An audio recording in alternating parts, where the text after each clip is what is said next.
our guest from yesterday, Dr. Rawiri Waretini-Karena, who, as you know, made a submission and was a classic example of Maori children taken into state care who suffered from that. He made a submission to the Royal Commission on Abuse in State Care, and we had that conversation yesterday. Fascinating back history for Rawiri and the life that he lived. But he would then leave, as we knew at the end of yesteryear, a sort of personal redemption, that he decided to change his life. He did.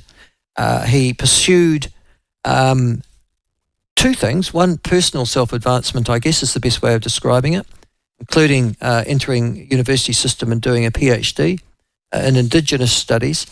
And he also set up, even whilst he was in prison, for the most significant and serious of crimes, he also pursued non-violence and non-violent alternatives and offered those to prisoners and had that extended throughout the New Zealand correction system. Lord knows where that is now. But then the next question is, okay, there's your Royal Commission, there's the issue, there are the crimes, there are the gangs, there are the prisoners. There is the Royal Commission now inquiry and its recommendations on abuse. There's a whole series of good and fine words being spoken, but what happens next? And this is part 2 of their interview with Rawiri Waretini-Karena, and it starts now. Lovely to have you back, and thank you so much for making yourself available to us again, Rawiri. Good morning, everybody. Thank you, Mark. Now, yesterday we got, as we know, to just explain to your background, and so you're out now. You've gone through a hell of a childhood, dysfunctional, obviously, for intergenerational dysfunctional, a lot of violence, taken into state care. You become a very aggressive, angry man, get incarcerated for being so, change your life around, leave. Now, you made all this personal submission to the Royal Commission on abuse in state care, but you started to embrace what you considered to be some of the solutions that you might have found. And one of them was the state admitting that they were responsible for the multitude of, if you like, transgressions that had been inflicted upon kids in state care. Can I take you back on that? Why do you think the state were responsible, ultimately, at the end of the day, for the abuse that was suffered by those children in state care? I suppose I have to take you back a little bit. I talk about 2 deficit legacies I needed to address, and one of them I joined the Church of Jesus Christ of Latter-day Saints. I went on a 3-year state mission presidency mission, and I was actually in the temple when I came across an uncle of the man whose life I took. So him and I sat down and we talked in the temple, and he said to me, "You need to come back and meet my family." And so he gave me a time. I went back and I met his family, and it was probably one of the scary things I experienced. But I got up, I told them who I was, I told them what happened, and I told them why. Now, I expected them to hate me, I expected them to abuse me, but after they listened to me, they actually stood up, they surrounded me, they put their arms around me, and they said to me, "Well, we forgive you." Not everyone in the family does, but I thought that was huge at the time. We went on the Waikato Times, and we did a story about our journeys together.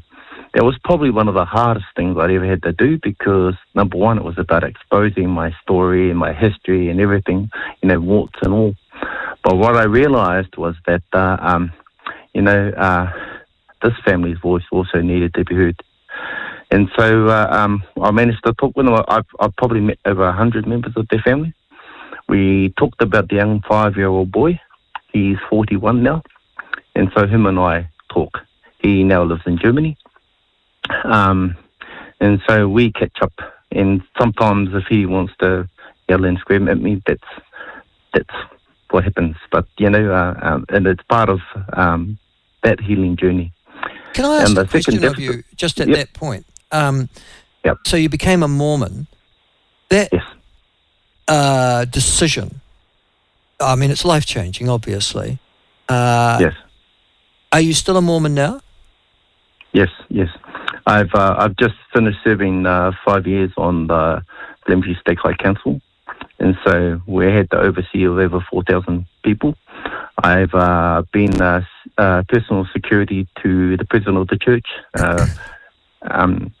President Russell M. Nelson, and also oversee the general authorities.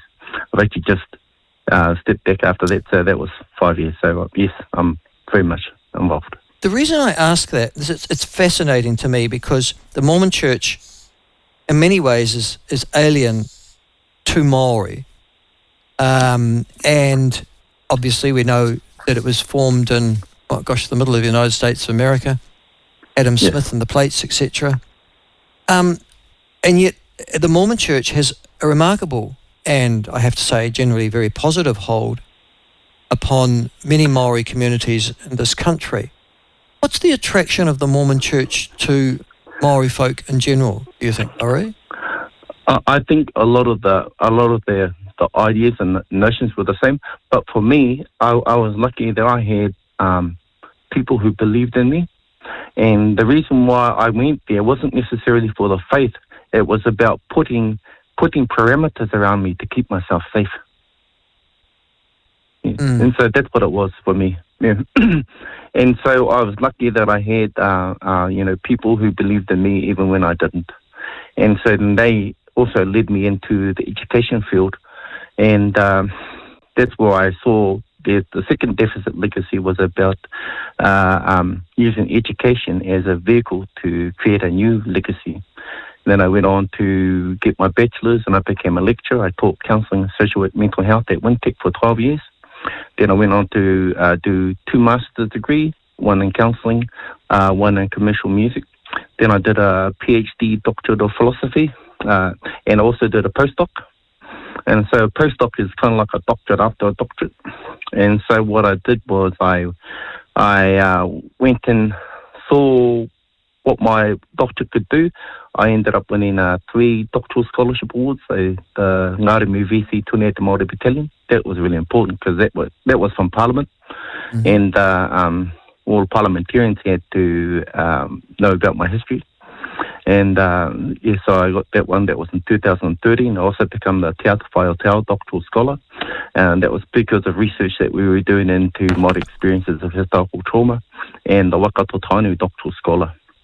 And so from the knowledge that I gained, I ended up stepping into the Waitangi Tribunal, and it was against the Crown and corrections over not upholding the obligations to Māori under Te Tiriti o Waitangi, and that was a Tom Himapo case.